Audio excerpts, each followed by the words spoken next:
డబ్బు, అనారోగ్యం, ఉద్యోగం, వ్యాపారం అప్పులతో బాధపడుతున్నారా? వెంటనే జేకేఆర్ గురువు గారికి కాల్ చేసి అపాయింట్మెంట్ తీసుకోండి. హలో, నమస్తే, welcome to Suman TV. India Pakistan war జరుగుతున్నప్పుడు మనం ఎక్కువగా వింటూ ఉన్న ఒక మాట ఏంటి అంటే బలూచిస్తాన్ అనేది. అంటే బలూచిస్తాన్నే మనకి పాకిస్తాన్లో ఇండియా కంటే కూడా, అంటే ఇండియాతో కంటే థ్రెట్ ఉండే కంటే కూడా బలూచిస్తాన్ అనే ఏరియాతో కూడా వాళ్ళకి థ్రెట్ ఉంది అని వింటూ వస్తున్నాం. అసలు ఈ బలూచిస్తాన్ అంటే పాకిస్తాన్లో ఉన్న ప్లేస్ అయినా, లేకపోతే వాళ్ళు ఎందుకు అక్వైర్ చేయాలని చూస్తున్నారు పాకిస్తాన్ని, అసలు ఎప్పుడు స్టార్ట్ అయింది, ఇవన్నీ విషయాలు కూడా మనం కనుక్కుందాం. ఈరోజు మనతో పాటు స్టూడియోలో రామ్ మెట్టు గారు ఉన్నారు. వీరిని ఈ విషయాలన్నీ కూడా అడిగి తెలుసుకుందాం. హలో అండి, నమస్తే రామ్ గారు. నమస్తే అండి. ఇండియా పాకిస్తాన్ వార్ గురించి వచ్చినప్పటి నుంచి కూడా ఇప్పుడు బలూచిస్తాన్ అని వాళ్ళ పాకిస్తాన్లో ఉన్న ఒక ప్లేసే పాకిస్తాన్ని ఎక్వైర్ చేస్తుంది అని చెప్పి వింటూ వస్తున్నాం. అంటే ఫస్ట్ నుంచి కూడా ఉండొచ్చు, బట్ ఇప్పుడు ఇంకా ఎక్కువగా వింటున్నాం దాని గురించి. సో అసలు ఏంటి దీని స్టోరీ ఏంటి, బ్యాక్గ్రౌండ్ అసలు? అన్నిటికంటే ఆశ్చర్యమైన విషయం ఏంటంటే, ఇక్కడ ఇండియా పాకిస్తాన్కి వార్ జరిగే టైంలో బలూచిస్తాన్ అనే ఒక ప్లేస్, వాళ్ళు ఏంటంటే వాళ్ళు జై హింద్ అని అనటము, it's a part of Pakistan యాక్చువల్గా. కానీ వాళ్ళు జై హింద్ అని స్లోగన్స్ తీసుకురావటము, వాళ్ళు ఇండియాకి సపోర్ట్ చేస్తాం ఈ విషయంలో అని చెప్పడము, సో ఇలాంటివన్నీ అవుతూ ఉన్నాయి. సో ఇది చాలా మందికి ఏంటంటే it is kind of calling attention. ఎందుకు వాళ్ళు పాకిస్తాన్లో ఒక భాగమై ఉండి మనకి సపోర్ట్ చేస్తా అనేసి ఎందుకు అంటున్నారు అనేది చాలా మందికి ఇది ఒక క్వశ్చన్ లాగా ఉండొచ్చు. సో ఇక్కడ ఏంటంటే let us go back to history. ఒకసారి అసలు హిస్టరీలో ఏం జరిగింది, అసలు ఈ బలూచిస్తాన్ అనే ప్లేస్ పాకిస్తాన్ వాళ్ళకి ఎందుకు గొడవలు స్టార్ట్ అయినాయి, ఏ విషయం మీద స్టార్ట్ అయినది లెట్ us అండర్స్టాండ్ అండి. అయితే మనకి ఇండిపెండెన్స్ వచ్చినప్పుడు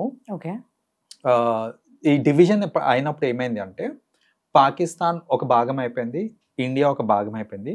బలూచిస్తాన్ అనేది it was a separate place, అది పాకిస్తాన్ ఒక భాగం కాదు అప్పట్లో. సో అది ఏంటంటే దానికి సపరేట్ ఎంటిటీ, సపరేట్ ఐడెంటిటీ, ఒక కింగ్ సపరేట్ గా రూల్ చేసేవాళ్ళు దానికి. అయితే ఈ డివిజన్ వచ్చినప్పుడు ఏంటంటే బ్రిటిషర్స్ లిబరేట్ చేసినప్పుడు వాళ్ళే చాయిస్ ఇచ్చారనమాట, మీ ఇస్తాము, మీరు ఎవరితో కలవాలనుకుంటారు, అంటే మీరు ఇండిపెండెంట్ గా ఉంటాము అని అంటే అలా ఇండిపెండెంట్ గా ఉండండి, లేదు మీరు ఇండియా తోటి అంటే ఇండియా తోటి, పాకిస్తాన్ తోటి అంటే పాకిస్తాన్ తోటి కలవచ్చు అనే ఒక ఆప్షన్ వాళ్ళకి ఇచ్చారు. ఇచ్చినప్పుడు బలూచిస్తాన్ కింగ్ ఎవరైతే ఉండేనో అప్పుడు ఆయన ఇండియాతో కలుద్దాం అనేసి ఆయన మోర్ ఇంట్రెస్టెడ్ ఉన్నమాట, అతనికి ఆ ఉద్దేశం ఉండాలి. సో వచ్చి మన దేశంలో ప్రధానితో అప్పుడు నెహ్రూ గారు ఉన్నారు. సో మాట్లాడి ఇలా మీతో మేము కలిసిపోతాం అని చెప్పినప్పుడు నెహ్రూ గారు దానికి అంగీకరించలేదు. దానికి మేజర్ రీజన్ ఏంటంటే, అది మన ఇండియన్ బార్డర్ నుంచి చూసుకుంటే కనుక ఆల్మోస్ట్ ఒక 400 కిలోమీటర్స్ దూరంలో ఉంటుంది అది, రైట్? సో అంత దూరంలో ఉన్నప్పుడు సపరేట్ ఆర్మ్డ్ ఫోర్సెస్ ని ఇక్కడ నుంచి అక్కడ పంపించి దాన్ని కాపాడి దాన్ని ఇండియాలో ఒక భాగం చేయటం అనేది కొంచెం ప్రాక్టికల్ కాదు అని అనిపించి ఆ టైంలో ఒప్పుకోలేదు దానికి. అక్కడ ఎవరు ఉండేవాళ్ళండి, అంటే నేషనలిజం ఎవరిది ఉండేది, ముస్లిమ్స్ వాళ్ళదా? సపరేట్ ఎంటిటీ అండి, వాళ్ళంటే మిక్స్డ్, వాళ్ళు బలూచీస్ అంటారు, వాళ్ళని బలూచీస్ అని అంటారు.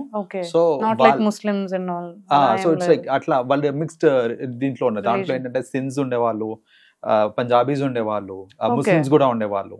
సో వీళ్ళు ఎక్కువ పాపులేషన్ ఉండేది అక్కడ. సో సరే ఇంకా ఇండియాతో కలవడానికి ఒప్పుకోవట్లేదు అనేసి ఆ కింగ్ ఏంటంటే ఆయన ఇండిపెండెంట్ గా ఉందామని ఫిక్స్ అయిపోయాడు. ఆయన ఇండిపెండెంట్ గా ఉందామని ఫిక్స్ అయిన తర్వాత ఈ పాకిస్తాన్ ఎవరైతే మినిస్టర్స్ ఉన్నారో, ప్రైమ్ మినిస్టర్స్ అండ్ ఆల్, వాళ్ళకి తెలిసిన విషయం ఏంటంటే వాళ్ళు ఇట్లా మనతో కలుద్దాం అనేసి, ఇండియాతో కలుద్దాం అనేసి ఇలా మాట్లాడుతున్నారు, చర్చలు చేస్తున్నారు అనేసి అర్థమయ్యి వీళ్ళు బలూచీస్ మీద అటాక్ చేసి, పాకిస్తాన్ వాళ్ళు బలూచీస్ మీద అటాక్ చేసి, ఎందుకంటే వాళ్ళని కలిపేసుకుంటే వీళ్ళకి బెనిఫిట్ ఎక్కువ అనమాట, like in terms of land whatever it is.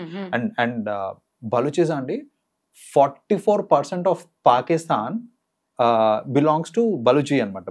Balochistan is nothing but 44% of Pakistan. So almost ఒక 50% ఆఫ్ పాకిస్తాన్ అదే. కానీ పాపులేషన్ డిస్ట్రిబ్యూషన్ చూసుకుంటే total population of Pakistan the 95% Pakistan నుంచి ఉంటుంది, ఓన్లీ 5% మాత్రమే బలూచిస్తాన్ నుంచి ఉంటుంది. అంత 50-50 ల్యాండ్ రేషియో ఉన్నప్పటికీ కూడా, అంటే 44 అండ్ ది రెస్ట్ ఇట్లా ఉండేసరికి కూడా ఆ పాపులేషన్ డివిజన్ అనేది అంత మిస్ మ్యాచ్ ఉంది అనమాట. అక్కడ 5% 95% పాకిస్తాన్, 5% బలూచిస్తాన్. అయితే దీనికి మేజర్ రీజన్ ఏంటంటే, అసలు పాకిస్తాన్ అంటే వీళ్ళకి వచ్చిన ప్రాబ్లం, బలూచిస్తాన్కి వచ్చిన ప్రాబ్లం ఏంటంటే first of all forcefully acquire చేసుకున్నారు. వాళ్ళకి పాకిస్తాన్తో కలవడం ఇష్టం లేదు. వార్ చేసి అటాక్ చేసి తెచ్చుకున్నారు వాళ్ళని. ఒక సైన్ పెట్టించుకున్నారు అనమాట. అప్పటి కింగ్ తోటి ఫోర్స్ఫుల్ గా సైన్ పెట్టించుకున్నారు, మేము కలుస్తున్నాము అనేసి. బట్ అది ఫోర్స్ఫుల్ గా పెట్టించారని ఈవెన్ బలూచిస్తాన్ నేటివ్స్ కి కూడా తెలుసు, బలూచిస్ కి కూడా తెలుసు అది ఫోర్స్ఫుల్ గా జరిగింది అనేసి. సో అప్పటి నుంచి వాళ్ళకి కక్ష. సో అది జరిగిన టైం నుంచి ఇప్పటి వరకు 5 times వాళ్ళు పాకిస్తాన్ మీద అటాక్ కూడా చేశారు, వార్ లాగా ఇండిపెండెంట్ అవ్వాలి అనేసి. బట్ ప్రతిసారి వాళ్ళు ఓడిపోయారు. ఓడిపోవడానికి అలా మెయిన్ రీజన్ ఏంటంటే ఫస్ట్ ఆఫ్ ఆల్ వాళ్ళకి ఇంటర్నేషనల్ సపోర్ట్ లేదు. లైక్ వేరే దేశాల నుంచి సపోర్ట్ లేదు, వాళ్ళకున్న ఆర్మ్ ఫోర్సెస్ సరిపోవు పాకిస్తాన్ డిఫీట్ చేయడానికి. సో ఈ రీజన్స్ వల్ల ఏంటంటే 5 times వాళ్ళు డిఫీట్ అయిపోయారు. అండ్ డిఫీట్ అయిన ప్రతిసారి ఎంత కిరాతంగా వాళ్ళకి ఇచ్చేసారంటే ఇట్స్ లైక్ పాకిస్తాన్ ఎవరైతే ఈ మూవ్మెంట్ ని స్టార్ట్ చేశారో, వార్ ని స్టార్ట్ చేశారో, డిఫీట్ అయిన తర్వాత సో వాళ్ళని చాలా దారుణంగా చంపేయటము, వెరీ క్రూయల్. సో ఇది చంపేయటము.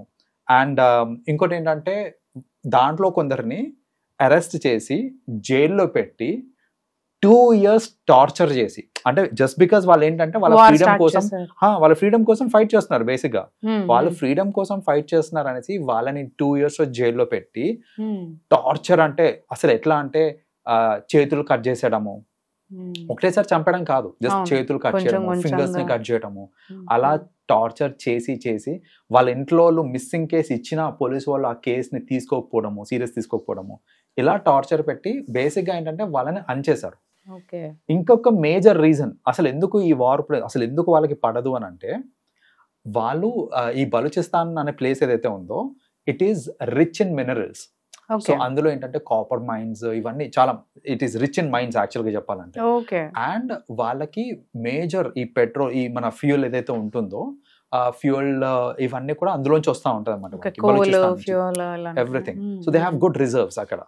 సో పాకిస్తాన్ ఏం చేస్తుందనంటే ఆ రిజర్వ్స్ అన్ని యూజ్ చేసుకుంటూ వాళ్ళ ఏరియాస్ ని డెవలప్ చేస్తా ఉన్నారు. పాకిస్తాన్ లో డెవలప్మెంట్ చూసుకుంటున్నారు, పాకిస్తాన్ ఎకానమీ చూసుకుంటున్నారు, వాళ్ళ ఎంప్లాయ్మెంట్ చూసుకుంటున్నారే తప్ప అసలు అదంతా ఉండేది బలూచిస్తాన్ లో. ఆ ఏరియా డెవలప్ చేయకపోవడము, మనుషుల్ని పట్టించుకోకపోవడము, వాళ్ళకి ప్రయారిటీ, ఎంప్లాయ్మెంట్ కి కూడా ప్రయారిటీ ఇవ్వకపోవడము, ఇలాంటి అన్ని చేయటం వల్ల వాళ్ళు యాంటీ అయిపోయారు అనమాట. యాంటీ అయిపోయి 2001 లో వాళ్ళు ఏంటంటే బలూచిస్తాన్ లిబరేషన్ ఆర్మీ అనేసి ఒక సంస్థని వాళ్ళు తయారు చేసుకొని దాన్ని లిబరేట్ చేసుకోవడానికి 2001 లో వాళ్ళు ఫామ్ అయ్యారు. దానికి పాకిస్తాన్ వాళ్ళు చేసిన ఇదేంటంటే వాళ్ళు ఒక ఫ్రీడమ్, ఒక ఇండిపెండెన్స్ కోసము వాళ్ళు ఒక ఆర్మీ లాగా ఫామ్ అయ్యారు. కానీ దాని యొక్క టెర్రరిస్ట్ గ్రూప్ లాగా వీళ్ళు దాన్ని దేశం మొత్తానికి ఏంటంటే ప్రపంచానికి వీళ్ళు టెర్రరిస్ట్ గ్రూప్ ఇది అని చెప్పేసి అలా వాళ్ళని ప్రమోట్ చేశారు అన్నమాట. సో అలా ప్రమోట్ చేశారు కాబట్టి ఏంటంటే ఈవెన్ అక్రాస్ ద వరల్డ్ వాళ్ళని ఎంకరేజ్ చేయదు, బికాస్ వాళ్ళు నెగటివ్ గా ప్రమోట్ చేశారు కాబట్టి. సో ఇక్కడ ప్రాబ్లం ఏంటంటే వాళ్ళు వాళ్ళ ఓన్ లిబరేషన్ కోసం ఫైట్ చేస్తున్నారు, మా రైట్స్ కోసం. సరే లిబరేషన్ కాకుండా అట్లీస్ట్ మీరు డెవలప్మెంట్ అన్నా చూపియండి ఇక్కడ అని. వాళ్ళు ఏం చేస్తారంటే అండి, వాళ్ళకి చైనాకి కాంట్రాక్ట్ ఇచ్చారు, బలూచిస్తాన్ అనే ప్లేస్ 49 years కోసం కాంట్రాక్ట్ ఇచ్చారు చైనాకి. అందుకనే చైనా ఎప్పుడు పాకిస్తాన్ కి సపోర్ట్ చేస్తూ ఉంటుంది. అందుకనే ఏంటంటే అందులో ఉన్న రిజర్వ్స్, ఆయిల్ రిజర్వ్స్ కానివ్వండి, ఇవన్నీ కూడా చైనా 50% స్టేక్ తీసేసుకుంది ఆల్రెడీ. 50%. అంటే ఇప్పుడు ఈ బలూచిస్ వీళ్ళందరినీ కూడా స్లేవ్స్ లాగా, ఆ ఏరియా అంతా కూడా వాళ్ళకి స్లేవ్స్ లాగా ఇచ్చేసినట్టే కదా. అంతే. ఎందుకంటే ఇప్పుడు 50% మైనింగ్ రైట్స్ ఇచ్చేసింది. ఇప్పుడు మనకు మూవీస్ లో చూపించినట్టు ఇంకా వాళ్ళు టేక్ ఓవర్ చేసుకుని ఆ మైనింగ్ అవంతా స్లేవ్స్ లాగా వాళ్ళు యూజ్ చేసుకుని చేస్తూ ఉండాలి. ఇంకా వాళ్ళకి ఫ్రీడమ్ లేదు, వాళ్ళ లైఫ్ లేదు. వాళ్ళ మైండ్స్, వాళ్ళ రిసోర్సెస్, వాళ్ళ ల్యాండ్, వాళ్ళే స్లేవ్స్. అందుకనే ఏంటంటే వాళ్ళు జనరల్ గా దే కీప్ ఫైటింగ్ అన్నమాట, మాకు లిబరేషన్ కావాలి అనేసి. యాక్చువల్లీ వీళ్ళు గురించి విన్నప్పుడు కామన్ మ్యాన్ గా మనం ఏమనుకున్నాము అంటే, యాక్చువల్లీ పాకిస్తాన్ లో ఉన్న ఒక ఏరియానేమో దే ఆర్ ఓన్లీ వై, మళ్ళీ వాళ్ళే పాకిస్తాన్ లో ఉన్న ఏరియాస్ ని అటాక్ చేయడం ఏంటి, వీళ్ళ ఆర్మీని అటాక్ చేయడం ఏంటి అని. బట్ వాళ్ళు కూడా మనలాగే ఒక ప్లేస్ నుంచి వాళ్ళ ఫ్రీడమ్ అనే దానికోసం ఫైట్ చేస్తున్నారు. అండ్ ఈ టైంలో మనకి ఎక్కువ ఎందుకు వినిపిస్తుంది అంటే, ఇండియా పాకిస్తాన్ వార్ జరిగే టైంలో ఆ పాకిస్తాన్ ఆర్మ్డ్ ఫోర్సెస్ మొత్తం కూడా వాళ్ళ ఫోకస్ ఇండియన్ బార్డర్స్ మీద అండ్ ఇండియన్ టెరిటరీస్ మీద ఉన్నాయి. ఇలాంటి సమయంలో వాళ్ళకి ఏంటంటే వాళ్ళు కూడా ఇప్పుడు తిరగబడితే రీసోర్సెస్ ని వాళ్ళు మేనేజ్ చేయలేక వాళ్ళు గెలిచే అవకాశం ఉంటుంది అనేసి ఇప్పుడు ఏంటంటే బలూచిస్ కూడా మనకి సపోర్ట్ చేస్తా అని చెప్పడము, వాళ్ళు కూడా అటాక్స్ చేయడం స్టార్ట్ చేశారు. మనం రీసెంట్లీ చూసుకుంటే కనుక బలూచిస్ అటాక్ చేశారు వాళ్ళు, రైట్. సో వాళ్ళు లోకలైట్స్ కాకపోతే వాళ్ళు ఎవరెవరి మీద అటాక్ చేస్తున్నారు అంటే, మీరు బలూచి కాదు అనుకోండి, నిర్దాక్షిణంగా మిమ్మల్ని అటాక్ చేసేస్తారు అనమాట వాళ్ళు. సో ఇప్పుడు పాకిస్తాన్ రెసిడెంట్ అన్నా కానివ్వండి, సింధిల్ కానివ్వండి, పంజాబీస్ కానివ్వండి, కొందరు ఏంటంటే అక్కడ చైనీస్ ప్రాజెక్ట్స్ కూడా అవుతున్నాయి ఇప్పుడు, రైట్. సో ఎందుకంటే వాళ్ళు మైనింగ్ అవి చేస్తున్నారు కాబట్టి. సో చైనీస్ ని ఆర్ కెనేడియన్స్ ని అట్లా ఎవ్వరు వచ్చినా సరే, అదర్ దెన్ బలూచీస్ ఎవ్వరు కనిపించినా వాళ్ళని హతమారుస్తున్నారు వీళ్ళు. సో అందుకనే నెగటివ్ అయిపోయారు వీళ్ళందరూ. బట్ ఇంటెన్షన్స్ వైజ్ చూసుకుంటే వాళ్ళు వాళ్ళ ఓన్ రిసోర్సెస్ మీద కంట్రోల్ తెచ్చుకోవడానికి చేస్తున్నారు, నక్సల్స్ అంటారు కదా అలా. So this is what is happening అండి. సో అందుకని ఈ మధ్యన మనకి బలూచీస్ గురించి ఎక్కువ వినిపిస్తా ఉంది. ఇప్పుడు రీసెంట్లీ వింటున్నాం, అది ఫేకా నిజమా అండి? అంటే ఈ బలూచిస్తాన్ వాళ్ళు పాకిస్తాన్ ఆర్మీ మీద అటాక్ చేసి లైక్ ఒక 50 to 60% ఏరియా వరకు వాళ్ళు ఎక్వైర్ చేసుకున్నారు అని అంటున్నారు, అది నిజమే అంటారు? అది అఫీషియల్ కన్ఫర్మేషన్ రాలేదండి, అంటే టాక్స్ అయితే వస్తున్నాయి. ఇట్స్ మోర్ లైక్ ఇప్పుడు పాకిస్తాన్ లో కూడా ఇండియన్ ఫ్లైట్స్ ని మనము కూల్ చేసామనేసి, జెట్స్ ని చేసామనేసి, సో అలా క్లెయిమ్స్ లాగా వస్తున్నాయి తప్ప అఫీషియల్ కన్ఫర్మేషన్ అయితే రాలేదు. ఓకే అండి, థ్యాంక్ యూ రామ్ గారు for sharing the information. Thank you.